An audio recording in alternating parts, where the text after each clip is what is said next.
साल बुना। भोले भाले किसान अधिक उत्पादन के लालच में फंसकर रासायनिक खाद व कीटनाशकों का प्रयोग करने लगे। बैलों की जगह ट्रैक्टर से जुताई होने लगी। शुरुआत में कम रासायनिक खादों के प्रयोग से अधिक उत्पादन हुआ।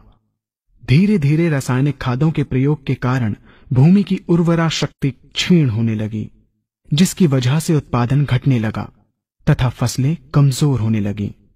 फसलों के कमजोर होने के कारण उनमें रोग व कीट लगने लगे। रोग व कीटों से फसल की सुरक्षा के लिए और अधिक कीटनाशकों का प्रयोग होने लगा। एक तरफ ज्यादा उत्पादन के लिए अधिक रासायनिक खादों का प्रयोग होने लगा, वहीं दूसरी तरफ फसलों को रोग व कीटों से बचाने के लिए अधिक विषाक्त कीटनाशकों का प्रयोग बढ़ गया, जिसके कारण उत्पादन लागत बढ़ी और किसान को लाभ कम होने लगा, बल्कि छोटे किसान कर्ज में डूबने लगे। धीरे धीरे भूमि की उर्वरा शक्ति क्षीण होने से भूमि बंजर होने लगी। रासायनिक खाद व कीटनाशकों के कारण खाद्यान्न भी विषाक्त हो गए तथा जलवायु भी प्रदूषित हो गई, जिसके कारण मानव पशु पक्षियों के स्वास्थ्य पर प्रतिकूल प्रभाव पड़ा, जिसका परिणाम आपके सामने है।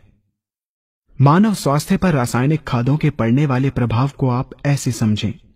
जब किसान फसल में रासायनिक खाद डालता है तो रासायनिक खाद में उपस्थित विषाक्त रसायन जल में घुलकर सबसे पहले जल को प्रदूषित कर भूमि के अंदर उपस्थित केचुए व सूक्ष्म जीवाणुओं को मार देता है।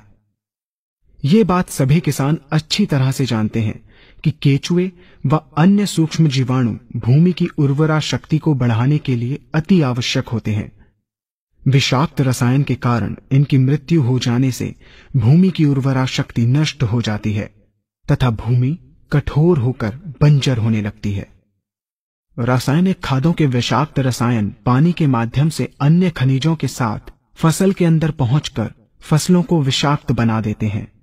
बाद में जब खाद्यान्न के रूप में मनुष्य या अन्य पशु इन्हें खाते हैं तो ये विषाक्त रसायन मानव स्वास्थ्य पर बहुत ही बुरा प्रभाव डालते हैं तथा मनुष्य के अंदर तरह तरह के रोग उत्पन्न करते हैं। जब हम जैविक खाद का प्रयोग भूमि पर करते हैं तो जैविक खाद पानी में मिलकर पानी को प्रदूषित नहीं करती। जैविक खाद भूमि के अंदर उपस्थित उर्वरा शक्ति को बढ़ाने वाले जीवाणु तथा केचुओं की संख्या को तीव्रता से बढ़ाती है, जिससे भूमि की उर्वरा शक्ति बढ़ती है तथा भूमि छिद्र युक्त एवं भुरभुरी हो जाती है, जिससे वायु और प्रकाश भूमि के अंदर गहराई तक प्रवेश करते हैं, जिसके कारण भूमि में तापमान एवं आर्द्रता का संतुलन बना रहता है और फसलें मजबूत होती हैं। जैविक खाद में विद्यमान तत्व खाद्यान्न के माध्यम से मानव व पशु पक्षियों के शरीर में पहुंचकर स्वास्थ्य लाभ पहुंचाते हैं। जैविक खादों के प्रयोग से फसलें अच्छी और मजबूत होती हैं, जिसके कारण उन पर रोगों एवं कीटों का ज्यादा प्रभाव नहीं पड़ता। यदि किसी प्राकृतिक कारणवश कीटों व रोगों का प्रभाव अगर पड़ता भी है तो गौमूत्र एवं औषधीय वनस्पतियों के घोल के छिड़काव करने से फसलों को रोग एवं कीटों से बचाया जा सकता है। गौमूत्र एवं अन्य प्राकृतिक औषधियों के मिश्रण के छिड़काव से फसलों का कम लागत में बचाव हो जाता है तथा वातावरण पर भी कोई दुष्प्रभाव नहीं पड़ता। यहाँ हम आपको तालिकाबद्ध तरीके से